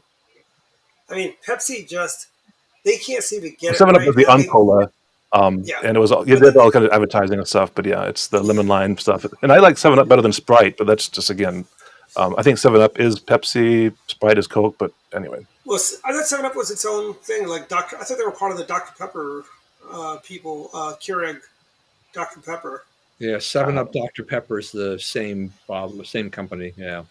Okay. And then you had our local soda, Rock Creek, which had every flavor under the sun you could think of, which is really great. but What about you can only Fanta? find it- You should see Fanta sodas anywhere. Except no, actually, I think that there were a couple. Going back to the Tri-Car Pizza and some of the Coke pizzerias, I think they machine, actually had Fanta sodas Yep. as out of the fountain. Yeah, I mean Fanta. You could find Fanta Orange in a lot of places. What you can't find anymore is cherry vanilla Coke Zero, vanilla Coke Zero. You could make it if you had the Fanta. machine. That's the thing. Yeah. If they allowed you to have Fanta the machine, Zero. you could make it yourself. Try to find Tab or Fresca. Oh yeah, right, exactly. Tab is no Fresca, more. Right? don't they still sell that at Safeway? Because I thought I still seen one at Safeway, Fresca. Fresca, I think I've seen it once or twice, but it's That's really. like a I mean, I don't really grapefruit shop soda. for it, but I think I may have seen it. Might have been I've seen it Michigan, at but anyway. Safeway. But Yeah, like Vernors, yeah. Vernors is a Michigan thing. You can't get Vernors down here. You can get Canada Dry, but you can't get Vernors. Yeah. And Canada Dry is that also owned by Rock Creek? It's like a regional thing. I don't think I think Canada Dry might be a regional thing, but they used to have commercials. Isn't it like owned by years Tom ago. Green and company? But Canada Dry used to maybe. have Canada Dry had a plant in Silver Spring for a long time. Now it's Okay. condos. And that was also where they bottled Rock Creek soda too, by the way. Okay. Anyway, that's my but- final thought. Is it was all about food. So Okay, you so guys can Canada talk Dry is now owned by Keurig, Dr. Pepper. Oh, okay. Keurig. I got a story about not this episode, but I'll talk about. I've got a Keurig coffee maker that I had to get a new one because their stupid bean counters, no pun intended, had really cheap components which blew out of my old one. And I tried to, and I replaced them, but replacing it didn't fix a problem because it had a cascade effect. The capacitors blew out other devices along the chain. So anyway, long story short, I had to get a new Keurig just because they were cheap on parts. But anyway, Yeah, that's it. yeah. I'm going to go on the hunt when I go to Walmart or other places and see if I can find caffeine-free Dr. Pepper, caffeine-free Mountain Dew around here because Yes. I drank so much of that. I drank so much Mountain Dew when I was in high school at the beginning until I found out it had all that caffeine. It was ridiculous. I was in the boys' locker room throwing my quarters in or whatever. They had soda Every machines day back after then. school, I had a Mountain Dew. So Mr. Coffee. You know, Mr. Coffee, well, Joe I tell you- DiMaggio. well, you know, Isn't that the future? Wasn't that the Fusion machine? Was that the Mr. Coffee? yeah, yes, Mr. Fusion, yeah. Well, you know, it's funny. There's a story about Mr. T liked coffee, and Joe DiMaggio was a big fan of tea. He wasn't Mr. Ice T. He was just Mr. T. You know. Yeah. Then you got you know, but you take Mr. T and Ice Cube, you get iced tea. Right. And it's He's funny how got a Ice delicious Cube combo. now he's on one of those franchise NCIS, I think. NBC crime show. He's on one of those NCIS, not NCIS. What's an NBC? It's that It's or like the the Law and Order spinoff. So it was like Law and Order A&W Criminal or something, Minds. or Was that Law it? and Order. I don't know. I can never get those straight. I don't really watch them, but I know it's Criminal Yeah, Minds, Law and Order, SVU stuff, and yeah, whatever. that's it. Law and Order SUV, yeah, SVU, SUV. not SUV. Something like that. They look for all the crimes that SUVs have been committing around the world. Right. Okay, Don, final thoughts. Final thoughts. I guess one thing here is that Governor Ron DeSantis continues to push back against the education establishment. He's doing all kinds of different things down there in Florida, but he had I think he had a pretty significant victory with fighting on this Black AP history course that he had rejected. The College Board had put this together. It had these Black queer studies and all kinds of kooky things in there. So he said he wanted something with educational value. Florida mandates this that they have an AP history course for Black history, but so he pushed back, and the College Board has revised it. Now they claim that it wasn't under any pressure from DeSantis, so they had already made revisions back in December, but they were waiting for some other comments. But the timing is kind of curious, to say the least. That he pushes back, and the College Board decides to all of a sudden release a revised version that will probably pass muster in the state of Florida. But good for Ron DeSantis. I mean, obviously he's a potential 2024 Republican candidate for president. But he's doing a lot of the right things with education in Florida, whether or not it be on tenure, fighting the teachers unions on things that they're going on there in Florida. He just I think he's doing things. He's setting kind of a standard where other states, at least Republican-led states, can look and learn from, to try to get the kids a good education, one that is freer from all this ideology, which feeds into kind of a side thing, which is University of North Carolina, which they had trustees who had voted to set up a new school on, I think it was civic responsibility. I can't remember the exact name of it. But the idea there was to set up a school that was basically free of all this ideology. And the Daily Tar Heel down there went into action with a lot of professors who were horrified and shocked that that the idea that this could happen. And I think there was a former dean said that the trustees had no authority and no right to force that upon the students and whatnot. But they were basically looking for professors who were not going to be indoctrinating the kids one way or the other. And but those that have been there a long time, they're just horrified that the idea that there'd be a school at UNC that would actually be free of that and free of the thought police and political correctness and whatever else you want to call it. So progress is being made along the way. So, this all started really with the backlash, I think, in Virginia with the CRT things, and I think that's to help propel, Youngkin to victory in there.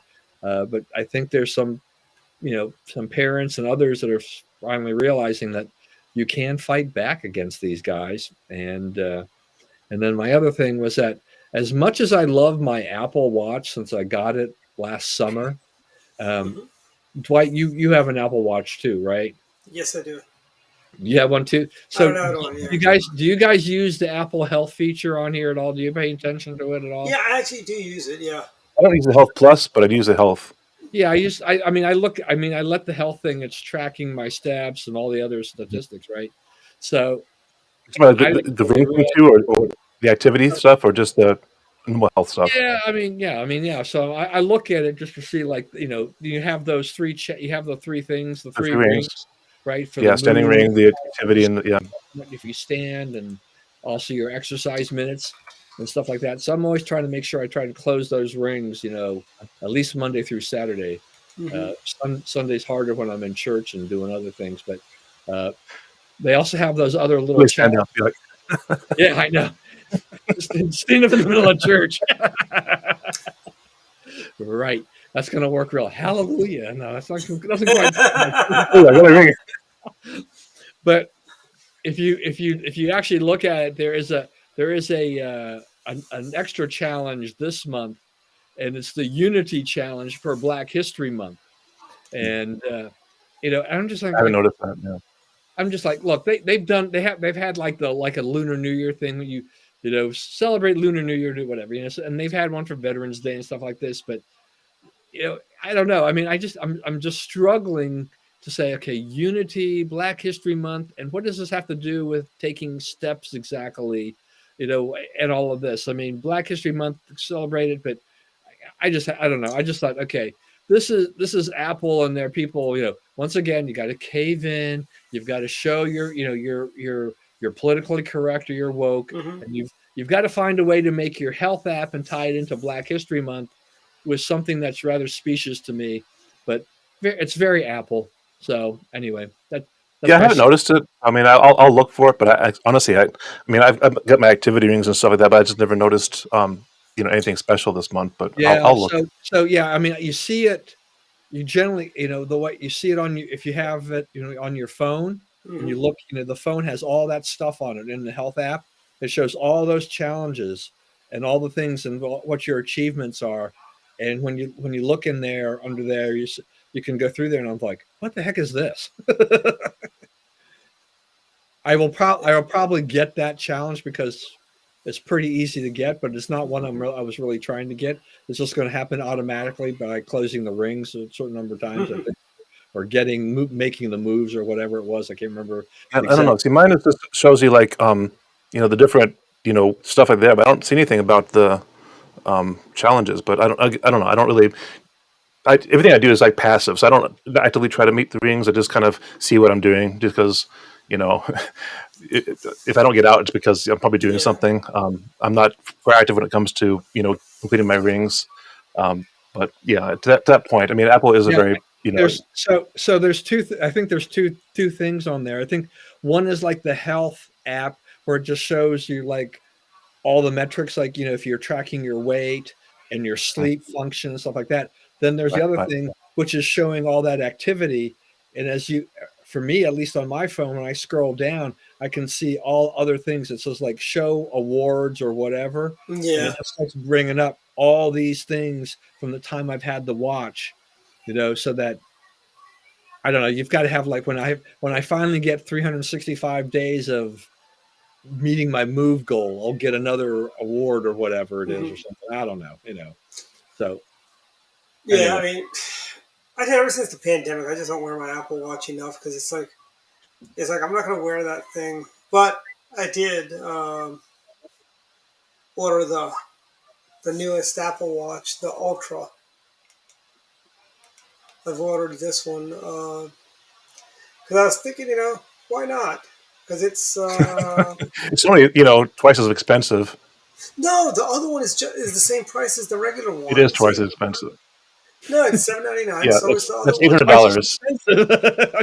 expensive. No, but Jeff, even this is the 800 bucks. The but Series 8. this I just bought a Series 8 for Spencer because I was trading him off since he paid for our Verbo when we went to Utah for my mother-in-law's funeral, Mm-hmm. and it just so happened. So getting the 45 millimeter, the Series 8, and everything like that, just the midnight case and all that kind of standard stuff. So the normal price of that was See, like Jeff, at this is Costco was like 749. See, 419, but it's what, like $60 off during the yeah. Costco sale. So, Yeah, 649. So yeah, not quite 800, but yeah, I'm just rounding up because, but yeah, you're You're about right. I mean, getting that Ultra is about twice One's as like much. $349, I think, if I'm not mistaken. It's been a while. I mean, don't quote me on it, Well, but well, this is it their seems regular. This is also stainless steel. That's $699, but that's the smaller one. But if you look, I just think that I'll stick with my when it's time to upgrade my 7 in a few years or whatever. Mhm. I'm just gonna buy it at Costco and wait for one of their sales. And I tell you, the Black Friday deals on the Apple Watches are really good. I mean, you get the regular, you can basically get, but I tell you, the real racket is the bands, the price on the bands. oh yeah, Frankly, yeah. But any more? I was Any gonna other say, thoughts, Don? so I actually have the Ultra, so I'm kind of ragging you, but I bought it myself because I'm actually going to go on a like a multi-day hike, and one Oh, of the nice. features that I like about this is that it has like emergency services that you can use on your watch that if you ever get lost or need emergency Yeah, they're supposed services, to be it'll able help to, you. you're supposed to use it like a sat phone kind of a thing, or use a satellite Right. signal. So for me, I that it kind of made sense because Mhm. I'm going to be out in the Shenandoah Valley in the mountains with nobody around. So besides rangers, so I'm like, if something does happen, I want to have a way of like contacting someone. So Yeah, anyway, and also if you but I run was into the going to say that. Mothman, Well, I was going to say that really I just was on the metro for the first time since I was in high school, the Metro Rail. I'm going to DC to meet a friend, and I used the Metro Transit app on this thing, and it was like amazing. I just had put my watch down on the turnstile and let me through, and yeah, it was much easier than the Metro passes of old. hmm But I have to say that the parking, though, it says they take Metro Pass, but it must be the actual swipe Metro card because there was no yeah, way to there was no contact reader for it's that. the plastic. It's a plastic one. You It's a probably green. still need the card. Yeah. Hey, Yeah, and it so was twice as expensive. Like it was literally my trip to like Lafayette was and back was less than the parking for the Metro. Oh yeah, yeah. yeah. Well, also, Did Metro flat rate the thing on off peak now? yeah. It's an all day, so it's like $9.50 for an all day pass. It's like $4.50 if you have the Metro card, Yeah. but $9.50 if you don't, hmm something like that. So So it so was yeah. so if you use the thing on your watch, Mhm. that's going to be more expensive because you don't have a card or not. You No, still no, get it's So just for getting out of the when you exit the parking. lot, it wants you. There's no contact reader. It's basically a Yeah, swipe. So the options are credit card, Metro card, no. and so if you have, I'm talking about at the turnstile though in the Metro itself. oh, it's the same price. It's the same Same price. price. Okay. Yeah, yeah, and they even charge you the $2 Metro card fee on your phone for some reason because because why? they But can. anyway, Because they gotta charge you the card. He's like, They gotta we're not charge giving you the something. card, but we're going to charge you for it anyway. Yeah. yeah, the virtual charge of having a virtual card on your phone. See, Jeff, you need one of these That's one trip. to. Yes, exactly. So if I had one of those exiting the parking lot, I would have saved $5. Yeah, Remind me, I've got a whole least, bunch of I've them. got at least three Smart Trip cards sitting on my desk upstairs.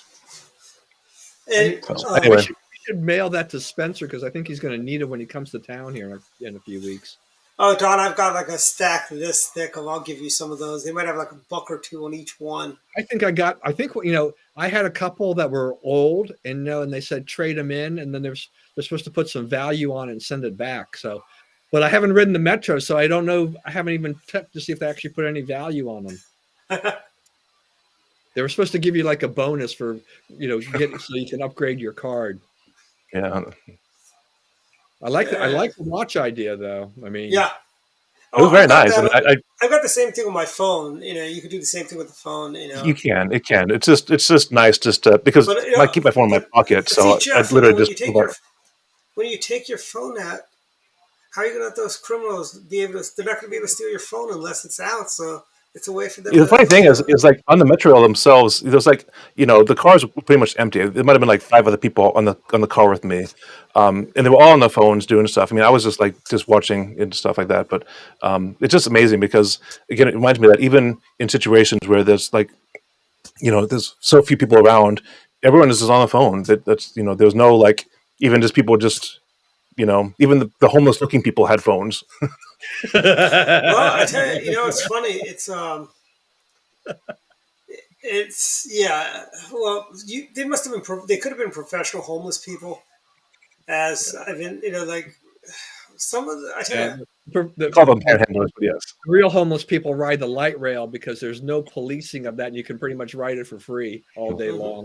They'll all be on the purple line. Yeah, that's what the purple line's going to have, a lot of those people on there. Ever finished? Yeah, that's my biggest beef actually with Governor Hogan is that why did you buy into that boondoggle? Yeah, right. It's already over budget. Yes, That, and that over, was that was a given from the get go. That thing, the cost of that thing was going to spiral out of control, and Absolutely. these public transportation projects always do. So well, I don't. What was the cost for the as Dwight likes to say The silver the line. Ehrlich Turnpike?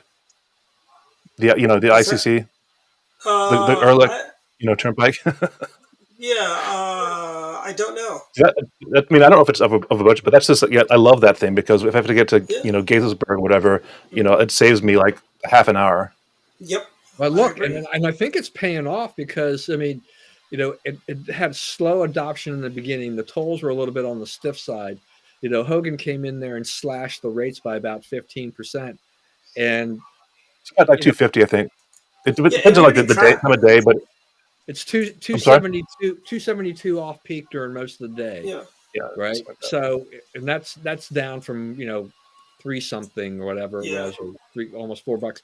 So it's reasonably priced now, but I've been on there where it's like, holy cow, it's like rush hour over here sometimes compared to how it used to be a ghost town. But that's a Yeah. good thing. I mean, in the sense of I mean, I used to be able to go as fast as I want on those things. Like I remember, they police it. They don't pull a ton of people over, but they do try to keep you honest.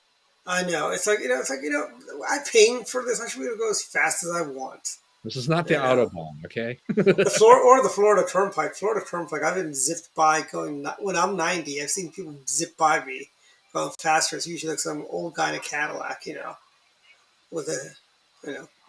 But my final thoughts. Wait, you have any more final thoughts, Don?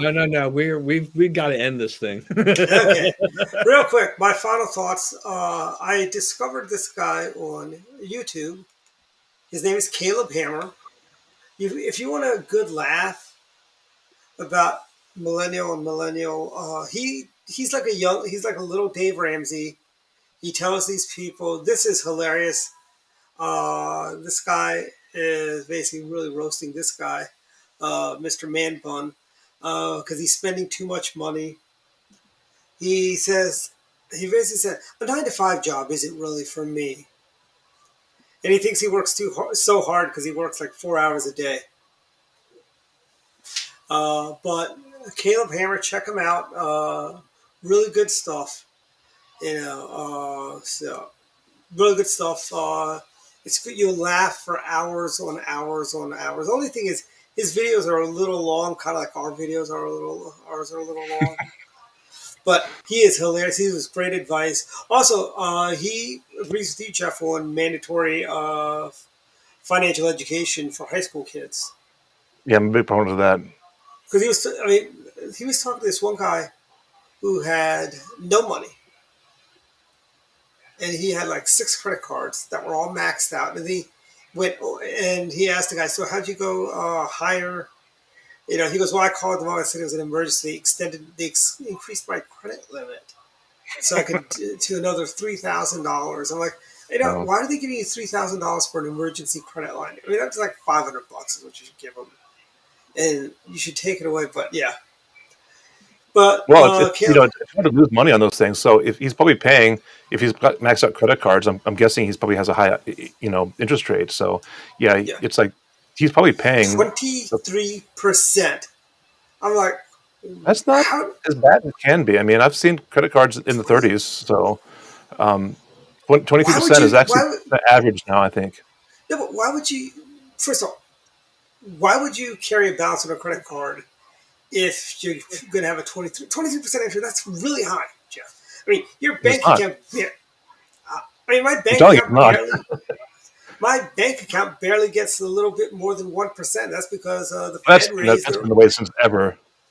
No, remember the good old days, in the days of the savings alone, you get 24% on a 30% on a CD. No, you have not. Yes, Don, you were there. You say you had a checking account that gave you 24% return.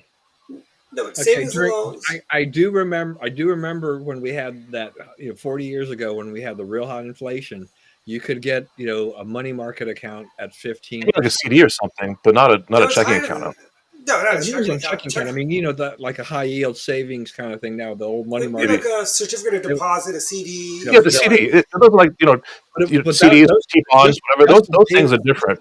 just a daily money market rate from Fidelity was paying 15% because inflation was so out of control.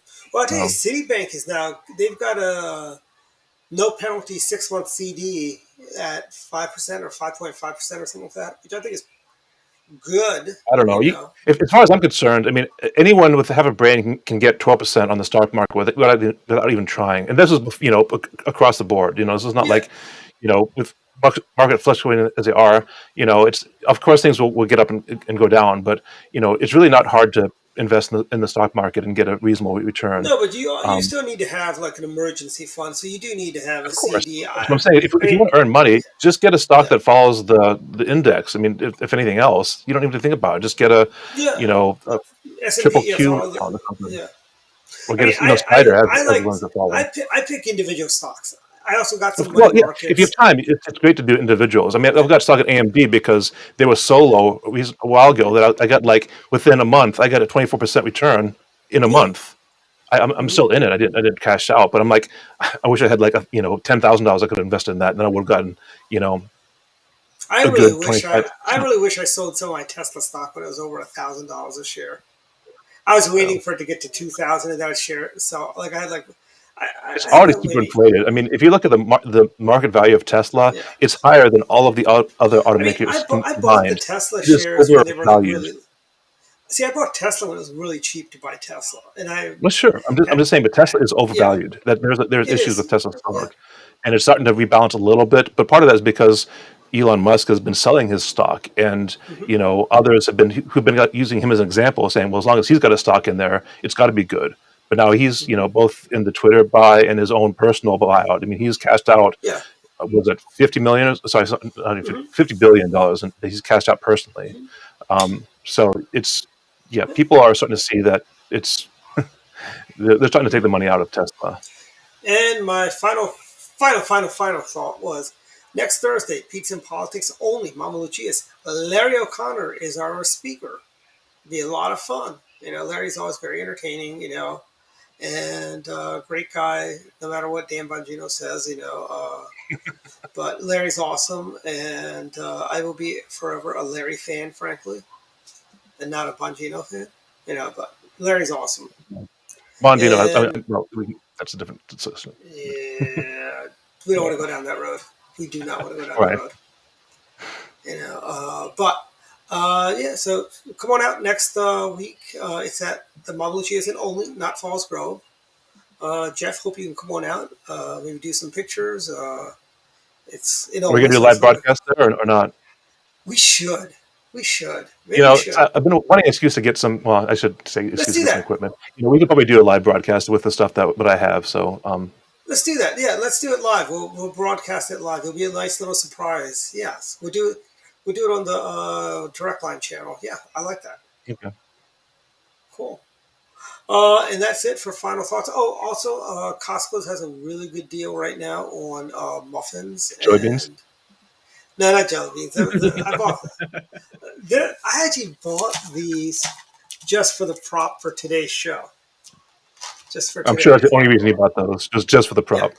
You're yeah. not just eating them at all Actually, I really have not had many of these. I've been like giving them out to people and stuff like that. Reagan pills.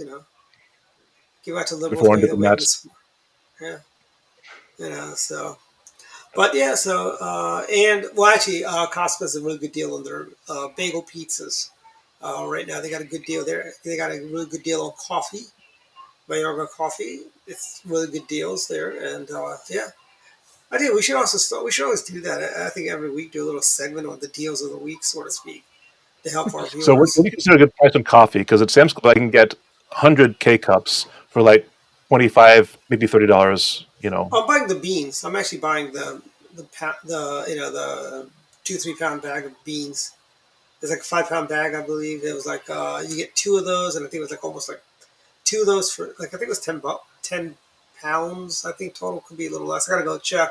But I think it was 10 pounds of beans, Mayorga, which 10 is really good pounds of coffee. beans. That'd be like a What's big. that? That's like a dog. That's like a dog food pound of coffee. No, no, 10, it was like 10, maybe 10 5. I don't know. pounds. I don't know. It Yeah, was a big that's like a bag. sack of beans. It's like something you'd carry on your back if you're, No, no, it was. I'll tell you what. I'll tell you exactly what the size of that bag was. It was about the same size as this bag of what is original. maybe 2 pounds. Not, I'm guessing it can't be not, 10 pounds. but it was only $30. It's all relative for Dwight. Details. I don't. Yeah, that's right. Exactly. Details. They got people for that. It's like what's funny is what do you call? I had to empty my own dishwasher recently, and I'm like, I Is still this do the complaint hate about not having a maid again? the she was off is what it was, and my thing is, I hated unloading dishwashers and loading dishwashers when I was a kid. Something I still hate it. It's not like one of those things where they say, "Oh, you like it when you get older." No, I still don't like it. I don't like it. It is annoying. Only thing I hate more than that is washing dishes by hand. I was gonna say, what's the alternative is doing by hand. So would you rather do that? No, no. I don't want to. I just don't like doing dishes at all by hand. You want to hang the dishes out in a clothesline? No. Although I did have some fun with that when I said I invented a. I'm gonna. I did one. I don't know if I shared it, but it was like Time Magazine's Man of the Year, and I had first the inventor of the space gun, now the solar powered clothes dryer, and I had like twine in my hand.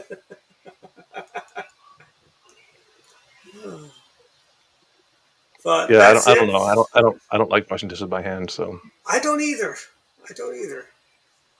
even with Well, like the Dawn, well, was it is it Palm Olive or Dawn that you're supposed to put your hands in like moisturizers? The commercial, I don't like know, I think it's Palm Marge, Olive was the one that was like Madge, this or thing that was that? the soap is so mild you can like use it Yeah. as moisturizer or something. That may have been Palm Olive. Was Dawn, that the one Martha Ray? Dawn is the one they use for those commercials about, you know, taking out the oil slicks and stuff like that. Right, like one drop, like when there's all Wash the oil. It's like you could like do that with a bar of soap, but it'd do the same thing with oil. No, no, no. Actually, Dawn is actually really good for that. I'll say because I do use Dawn like to. It's good for hubcaps. Like when I used to wash my car by hand, it would take the grind off the hubcaps a lot easier than just water. Edge the Yeah. manicurist. Ah, there you go, Madge. Yeah. And was that Martha Ray that played her, or was that Phyllis Diller? You know, Yeah, just a minute but here. because anyways, it is. We've gone way past extra innings. I know. Keep on By the way, interrupting you. Orioles sit and sit. This was a double show. We're going to take next week off. Yeah. We By the took a way, the week off 2 Orioles. weeks ago. Yeah, that's what That's this is right. making up for. By This the way, makes up for the other one. That's right. The Orioles have declared end of rebuilding. I think it's idiotic for saying that because if you start losing games, guess who's going to lose their job? Yeah. So it was not Martha Ray. Mhm. What were Nor you was it talking about? What was it? The pushing actress Palm who did Olive the match. Madge the Oh, I wasn't sure it was Martha manicure. Ray or Phyllis Diller. Phyllis Diller. Hmm. Yeah, Phyllis Diller. I I mean, don't Martha know. Ray did commercials. Martha Ray was just as big a star as Phyllis Diller. Okay, Remember she was, Madge the manicurist was a woman named Jan Miner Jen never heard Miner. of her. Okay. who died in Never heard of Yep. her. Yep. Yep. Susan just said it as well. Anyways, good night, everyone. It's been a lot of fun. Our first. This might be our first 2 hour show since we left doing the show at headquarters. Just keep on going over. We can like do Yeah. final Okay. thoughts, like the first 10 minutes, and then we'll be okay. Yeah, I think so. First thoughts is what we should call it then. Anyways, good night, everyone. Good night. Good Good night. night. Stay warm tomorrow. Sunday is going to be really warm. Hang on, guys, for a second after